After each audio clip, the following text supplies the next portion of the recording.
Hola a todos y a todas, espero que se encuentren muy bien. Yo por mi parte estoy muy feliz de poder empezar a comentar el nacimiento de la filosofía después de unos largos meses de inactividad.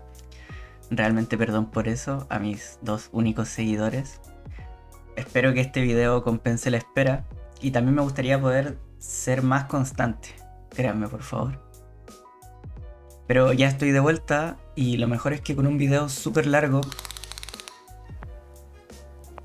That's quite big. Impressive. Y creo que bastante completo. Trataré dentro de lo posible hacerlo lo más digerible y rápido que pueda, pero sinceramente no prometo nada. Sin más que agregar, comencemos. Antes de mirar al pasado, creo que es necesario darse una vuelta y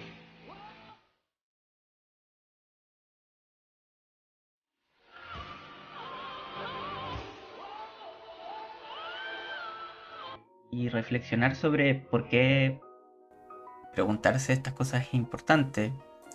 Si la filosofía es así, preguntarse los por qué, de los por qué, de los por qué es el pan nuestro de cada día. Y lo peor es que cuando alguien que estudia filosofía tiene que responder una pregunta, es como... Es una muy buena pregunta, la verdad, y no sé qué contestarte.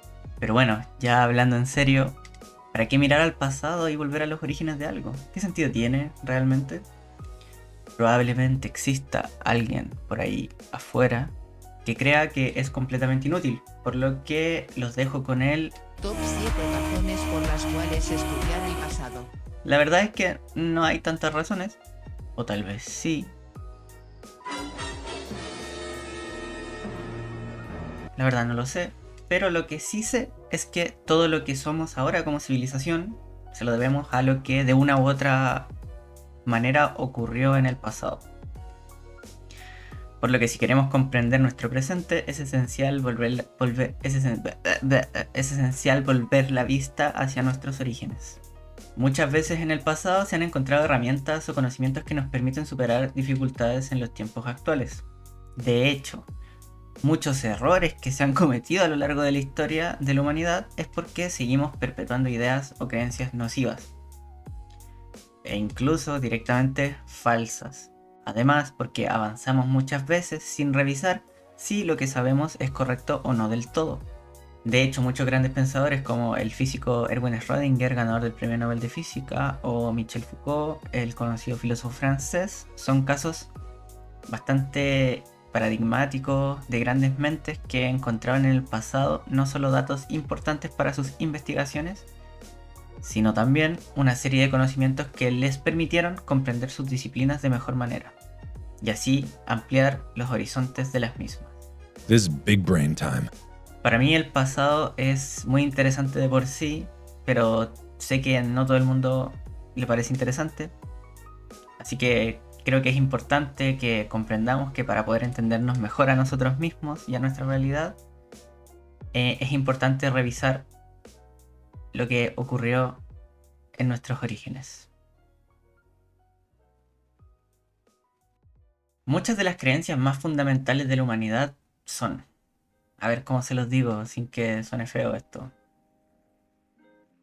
Bueno, son básicamente ideas y juicios que en la mayoría de los casos carecen de justificación real. Esto no quiere decir que todo es falso o que vivimos en una simulación. Bueno, tal vez sí vivimos en una simulación, pero ese no es el punto.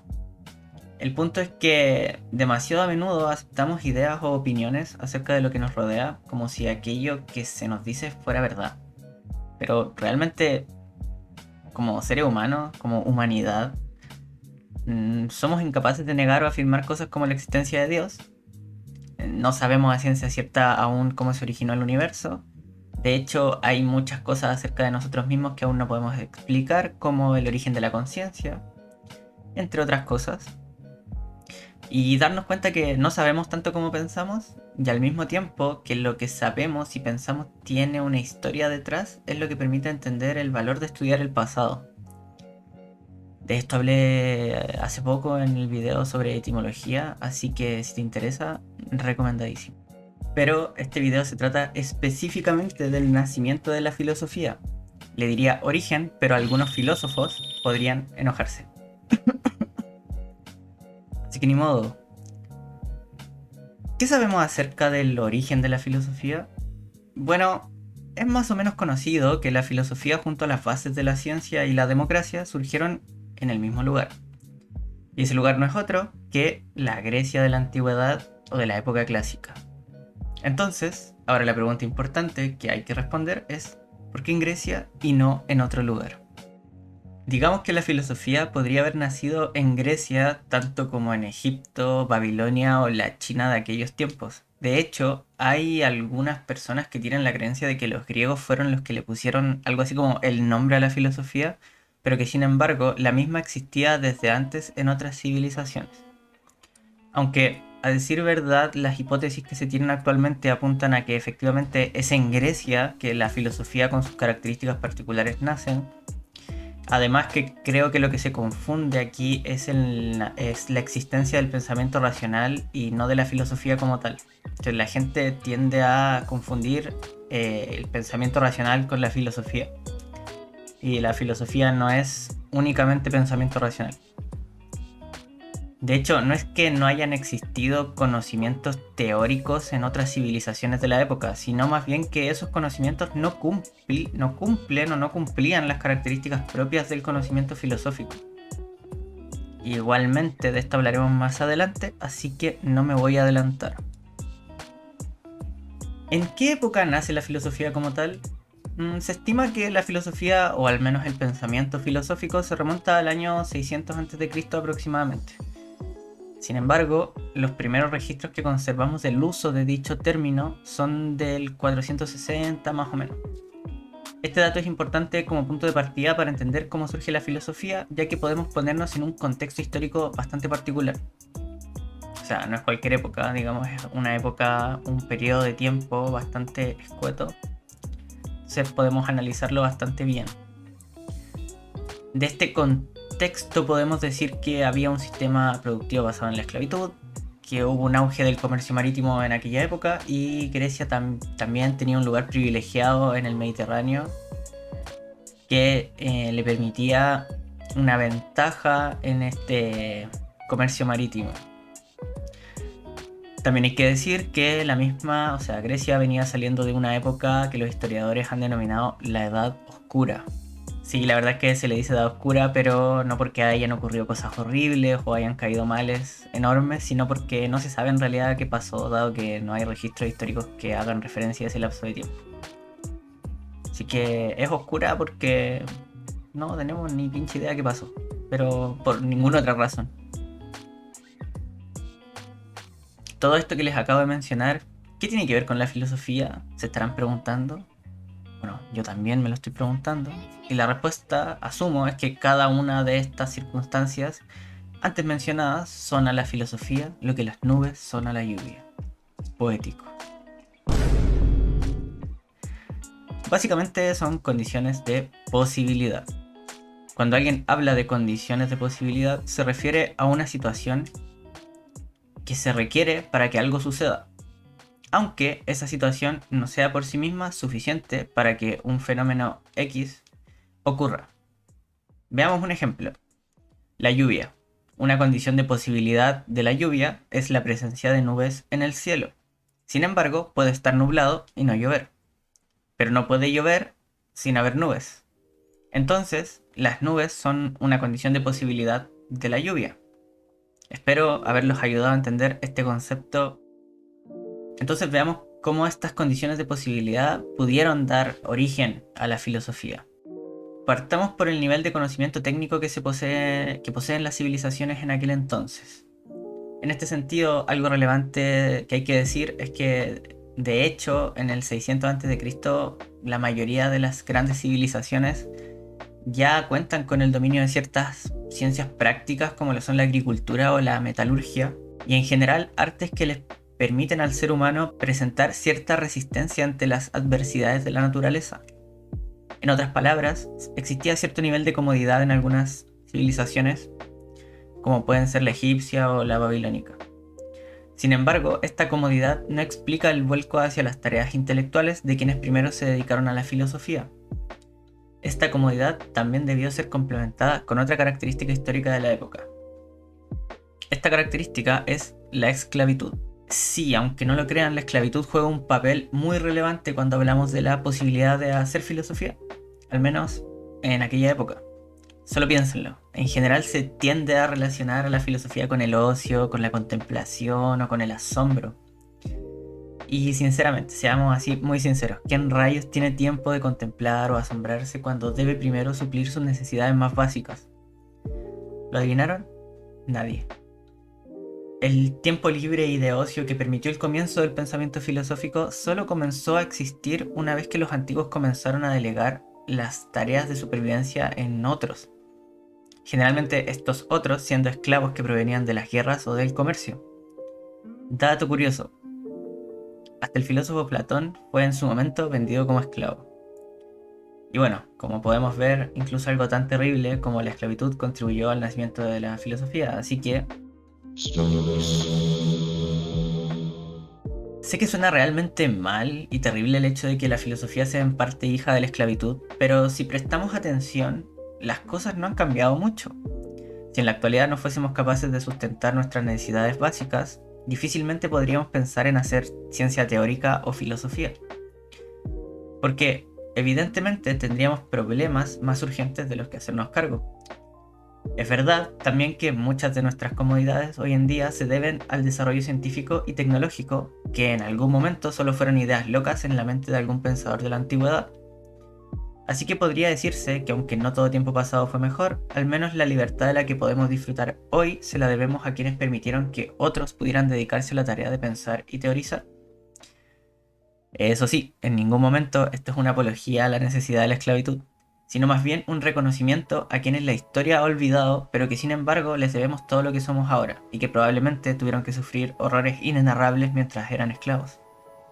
Pero bueno, pasando a temas menos terribles, otra de las razones de que en Grecia tuviera lugar el nacimiento de la filosofía fue el gran intercambio cultural que existía en la época, sobre todo en las ciudades portuarias como Jonia, Mileto y Éfeso. Esto debido al auge del comercio marítimo en aquellos tiempos y la posición privilegiada de Grecia en el mar Egeo. Esto propició que en esos lugares se generaran centros de debates acerca de las ciencias de la época, tanto prácticas como de calibre más teórico, lo que derivó en la posibilidad de aceptar nuevas creencias y dudar de las que ya se tenían. Aunque esto tampoco es suficiente para explicar el conocido milagro griego, el famoso paso del mito al logos. La mayoría de los autores que se refieren a los comienzos de la filosofía establecen que el punto más trascendental para entender por qué la filosofía nace en la Grecia clásica, y no en otro lugar, se encuentra justamente en su mitología. O para ser más exactos, en su cosmogonía. Espera un segundo, ¿crees que siendo el canal que es, no iba a explicar lo que significa la palabra cosmogonía? Pues lo siento capo, aquí va el análisis etimológico de la palabra. Cosmogonía, y ojo, no confundir con cosmología, que es una rama de la astronomía que estudia el universo en su conjunto. Es cierto que ambas palabras comienzan con una raíz común, que es cosmos, proveniente del griego homónimo cosmos, que se traduce como orden, o con el sentido de algo que está debidamente dispuesto o debidamente ordenado. Hay algunos lugares que traducen la palabra cosmos como mundo, pero les recomiendo no tomar esa acepción, porque la que nos sirve actualmente es la que se deriva del griego antiguo y no del latín. Por eso es importante tomar la definición antigua del término y no la más reciente. Así que alabada sea etimología por ayudarnos a entender el mundo. Bueno, ¿por dónde íbamos? Ah, sí. Cosmogonía es por una parte orden, pero ¿de dónde viene el gonía? Porque cosmos es orden, gonía, ¿qué será? ¿De dónde viene? Bueno, gonía es un sufijo que proviene del verbo griego gignomai, que significa nacer. La traducción literal en realidad es llegar a ser. Entonces, si juntamos estos dos significados, lo que obtenemos es algo así como el nacimiento del orden o cómo llega a existir el orden. Y bueno, cosmogonía en términos estrictos actualmente hace referencia a las narraciones que relatan el origen del universo, y por lo tanto también de la propia humanidad. Esto lo podemos ver en los diversos mitos de la creación que existen en las diferentes culturas de la antigüedad, como por ejemplo, uno de estos casos es el relato del Génesis judeo-cristiano.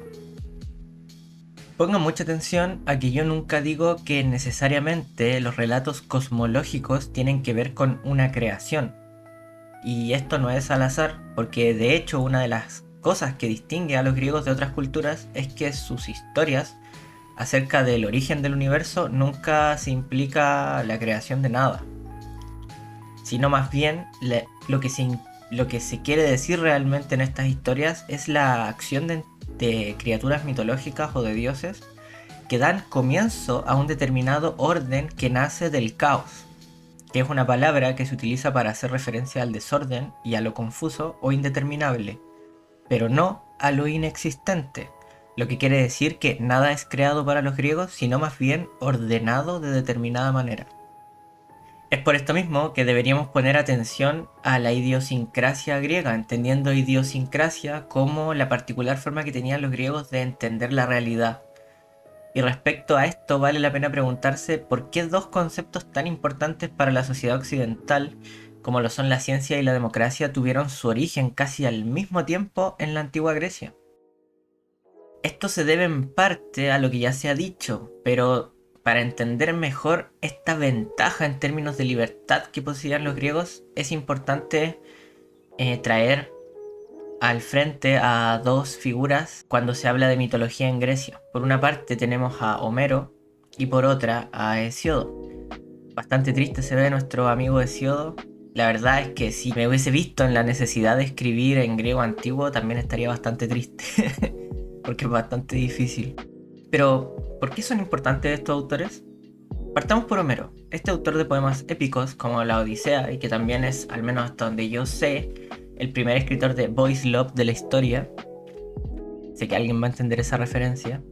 Pero más allá de esto, los poemas de Homero nos presentan una puerta que nos permite ver al pasado y tener una idea de cómo en la antigüedad se entendía la vida y la relación con los dioses. Mal que mal, en esa época se creía que los relatos que narraba Homero eran hechos históricos.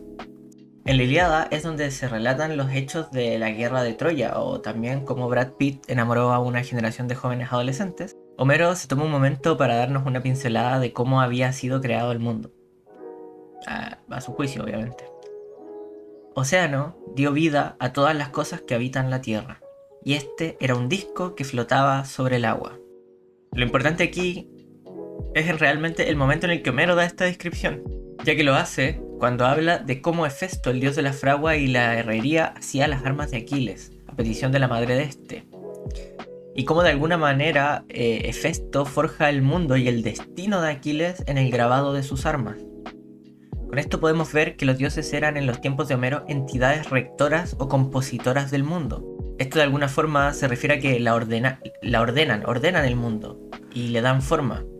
Lo hacen comprensible para los seres humanos. Recordemos que antes de que todo existiera era el caos, y el caos, o mejor dicho, antes de que todo fuese comprensible era el caos, y el caos es lo oscuro. Pero no es cualquier oscuridad. Es una metáfora de lo que ocurre cuando se está a oscuras.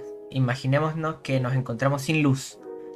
Cuando no tenemos luz, no sabemos qué es lo que ocurre a nuestro alrededor a ciencia cierta. Estando a ciegas, no sabemos con claridad lo que son las cosas. Esta oscuridad y abismo, reflejado en la palabra caos, no implica, como ya dije antes, que no existan las cosas. Sino que, más bien, lo que quiere decir es que se encuentra en un estado indeterminado, confuso, y sobre todo incomprensible. Los primeros dioses lo que hacen es ordenar el caos, o al menos una parte de él. Como Hefesto, moldeando las armas de Aquiles, asimismo las primeras entidades míticas de los griegos dieron forma, según Homero, al mundo que los griegos conocían. También en los textos de Homero podemos observar que los dioses están de alguna forma como atados a un poder rector y anónimo que suele ser representado como el destino. Que sería algo así como una regla incluso inevitable para los mismos dioses. Los dioses no pueden romper a voluntad esta regla del destino, lo que implica que los dioses griegos estaban lejos de ser omnipotentes como los de otras culturas. De hecho, Hesíodo, por su parte, fue como un compilador de la mitología, pero también tenía un cierto espíritu de historiador.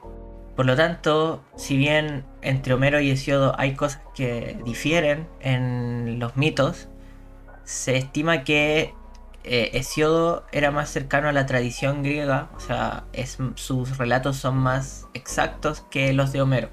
Porque Homero en general lo que nos ha llegado son como sus historias, donde se cuentan ciertas cosas acerca de los dioses, mientras que Hesíodo era como un compilador de estos mitos. Por lo tanto, en Hesíodo es prácticamente igual la cosa. También del caos emerge Gea, emerge Eros, entre otras entidades míticas. Y luego de Gea nace Urano y con él se da origen a toda la mitología griega que se conoce hasta hoy en día. Ya sabido todo lo que hemos hablado acá, es posible darnos cuenta que para los dioses griegos la humanidad no es más que parte del mundo que moldearon nomás. No somos tan especiales como lo es la humanidad en otras culturas, donde somos la mejor creación o la más cercana a Dios, etc. Es cierto que los dioses para los griegos eran sumamente influyentes en los sucesos de la historia y en el destino de la humanidad, pero esto era más por su poder sobrenatural que por sus hazañas morales y preceptos rectores del comportamiento humano. De hecho, a los dioses griegos en muchos mitos se los ve como corruptores de la misma moral griega y en general causantes de muchas calamidades, y por las razones más infantiles de hecho. Poseidón pierde una competencia y era mejor que los griegos se fueran preparando porque el tsunami que se les venía era pero segurísimo. Si no, pregúntenle a Atenas. Los griegos veían a los dioses más como fuerzas de la naturaleza que como dioses al estilo egipcio o como el dios judeo cristiano, donde Dios o los dioses ya traen consigo la revelación de lo que está bien y lo que está mal. Es por esto que los griegos tuvieron la oportunidad prácticamente única de desarrollar una ética y una lógica más o menos autónoma. Para los griegos que los dioses pensaran como los humanos no tenía sentido porque eran completamente distintos. Entonces los griegos tenían que autogobernarse de alguna forma y no se gobernaban bajo la creencia de que eran cercanos a los dioses. Entonces esto generó una condición de libertad que les permitió desarrollar la primera ciencia y ser innovadores con respecto a su régimen político, introduciendo la democracia como sistema de gobierno. Hay que decirlo, una democracia bastante poco democrática por cierto, pero democracia al fin y al cabo. Notemos también que en esa época siempre los gobiernos se basaban en la religión o en tiranías autoritarias, por lo que la democracia es algo así como una rareza. Tampoco es que haya durado mucho tiempo la democracia como sistema político. Pero bueno, parte de esa libertad griega puede que se deba a ese periodo conocido como la Edad Oscura, ya que probablemente fue en esos momentos en los que se gestó la libertad necesaria en la sociedad griega como para que llegara a existir el desarrollo del pensamiento teórico. Porque ante la impotencia de los mitos de contestar al ser humano las explicaciones a las preguntas fundamentales, buscamos en la razón nuevos horizontes. Y después de que el ser humano pudiera pensar por sí mismo ya y autogobernarse, un poco los primeros pensadores comprendieron que si el mundo había sido moldeado y ordenado de cierta manera, este orden del mundo, este cosmos, podía ser conocido mediante observación, contemplando con atención que en el mundo existen ciertas regularidades y tal y como los seres humanos se pusieron a sí mismos leyes para poder convivir en armonía, estos pensadores se propusieron descifrar cuáles eran las leyes que regían la armonía del mundo que los rodeaba, encaminándose así hacia el origen del pensamiento filosófico. Poético, completamente poético. El día en que el ser humano comenzó a entender a la naturaleza. ¿Cuándo fue el momento exacto en el que el ser humano pasó del mito al logos? Por cierto, si desean saber más sobre el término logos, vean el video de qué es filosofía, ya que ahí lo explico, que cada día estoy como más disconforme o no conforme con ese video, pero algún día lo arreglaré. Si bien no se puede establecer una fecha exacta, sí podemos asociar una experiencia o más bien un relato de la antigüedad con este momento en el que el hombre deja los mitos y empieza a razonar, bueno, acerca de la naturaleza al menos. Y es la famosísima historia de cuando Tales de Mileto, uno de los 7 sabios de Grecia, predijo la ocurrencia de un eclipse total de sol que pudo ser apreciado por toda Asia Menor. Apuesto a que nunca en tu vida habías escuchado de esto. Bueno, pero si lo sabías, deja un comentario. Pero, ¿por qué es importante esta predicción realmente? Bueno, Su importancia es que básicamente es el registro más antiguo de una predicción como esta. De hecho, la forma más antigua de predicción de eclipses no llegaría a ser nombrada por primera vez sino hasta cerca de 200 años después de la muerte de Tales. Por lo tanto, Tales fue el primero. Y la predicción de este fenómeno natural con tanta precisión como la de meses o días significa que el ser humano de la época ya se preocupaba y era consciente de las regularidades de los fenómenos naturales, y al ser consciente de eso eran capaces de adelantarse a los fenómenos. ¿El poder de predecir fenómenos naturales o resultados en la naturaleza no les suena de algo? Sí, exacto, eso es lo mismo que hace la ciencia moderna, dado que una de sus características es el poder predictivo, o el hecho de poder predecir fenómenos en base a datos previos. Que en la antigüedad pudieran realizar estas hazañas implica que en esos momentos el ser humano se hacía una idea de por qué los fenómenos ocurren y son capaces de ver que no se debía a fuentes mitológicas.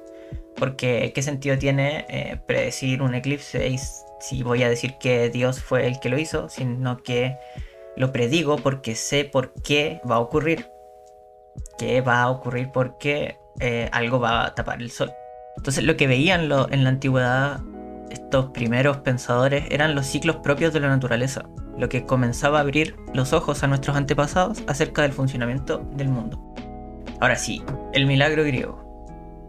Se podría decir que la filosofía, la democracia y las bases de la ciencia moderna juntas constituyen el legado conocido como el milagro griego, pues son los avances fundamentales que moldean a nuestra civilización hasta los tiempos modernos. Por lo que quiero hablarles por último de dos situaciones que parecen haber sido propias de la Grecia clásica y que sin duda demuestran que, de hecho, la filosofía no podría haber florecido en otro lugar en esa misma época. Partamos por las demostraciones matemáticas. Es por todos conocido que muchos de los teoremas geométricos, que todos alguna vez tenemos que pasar por esto en los colegios, digamos, alguna vez nos tenemos que ver torturados con el teorema de Pitágoras y el de Tales, tienen nombres, como acabo de nombrar, son griegos. ¿Pero por qué tienen nombres griegos? Si de hecho se sabe que muchos de estos teoremas ya se usaban en la antigüedad, por ejemplo en arquitectura, pero sin un nombre, o mejor dicho, no se usaban como teoremas, sino como conocimiento en general de ciertas ciencias. Realmente esto es lo que diferenció a los griegos de otras civilizaciones, ya que ellos se preocuparon de realizar demostraciones de estos conocimientos. Por cierto, una demostración implica básicamente que un conocimiento es verdadero, ya que es imposible tan siquiera imaginar lo contrario, porque sería ilógico. Por ejemplo, que en un espacio plano y irregular dos líneas paralelas nunca van a chocar es algo verdadero, porque pensar en lo contrario es ilógico, atenta contra la definición misma de líneas paralelas, al menos en nuestra cabeza. Los conocimientos antes se creaban para aplicarse, pero los griegos fueron los primeros en intentar realizar demostraciones, al menos de lo que nosotros tenemos registro. Lo que demuestra un interés de los antiguos griegos de ir más allá de lo que nos dictan nuestros sentidos y buscar así la verdad y la seguridad de los conocimientos que se tienen. Con las demostraciones, los griegos descubrieron algo fundamental para la filosofía, la matemática y el conocimiento en general. Habían descubierto lo que denominaremos el espacio mental. Pero, ¿cómo sabemos que lo descubrieron? Bueno, esto se debe a que los griegos en sus demostraciones utilizaban objetos que, aunque suelen encontrarse en la naturaleza como formas generales, nunca se encuentran como tal en la realidad, a simple vista al menos. Por ejemplo, triángulos, círculos o cuadrados perfectos. Además, los griegos eran capaces, en los teoremas, de abstraer estas figuras en sus cabezas para poder hacer mediciones y desarrollar teoremas. Es por eso mismo que los griegos comenzaron a darse cuenta que en sus mentes existía un espacio que no sigue las mismas normas que la realidad. Una capacidad de nuestra mente que puede crear e imaginar criaturas mitológicas como los centauros, pero que también puede producir figuras geométricas perfectas con las cuales trabajar. Este espacio mental es muy importante para entender, por ejemplo, a filósofos como Platón, de quien hablaremos en los próximos videos, puesto que sus teorías y puntos de vista nacen de lo que les he comentado aquí. Todo lo que se ha dicho hasta ahora acerca de la civilización griega es sumamente importante para entender el nacimiento de la filosofía. Gracias a la no concentración del conocimiento por la casta sacerdotal de la época en Grecia, su ávido intercambio cultural, su particular mitología y su libertad para autogobernarse, es que hoy en día tenemos un conocimiento que busca el saber por y para el saber, que es un conocimiento que duda de todo y hace avanzar a la civilización en la búsqueda incansable y probablemente inacabable por la verdad. No hablo de otra cosa que la filosofía. Ando re poético. Bueno, gente, aquí termina este video del nacimiento de la filosofía, que se centra particularmente en los factores culturales y materiales que permitieron a los griegos desarrollarla. Si llegaste hasta aquí, te agradezco mucho el haber visto este video, y si te ha gustado te invito a dejar tu me gusta, a compartir el video si lo encuentras interesante y a suscribirte si quieres más videos así, ya que eso me motiva a seguir subiendo contenido. Me despido, pero no sin antes decirles que recuerden que la filosofía no derriba muros, sino que construye ventanas. ¡Chao!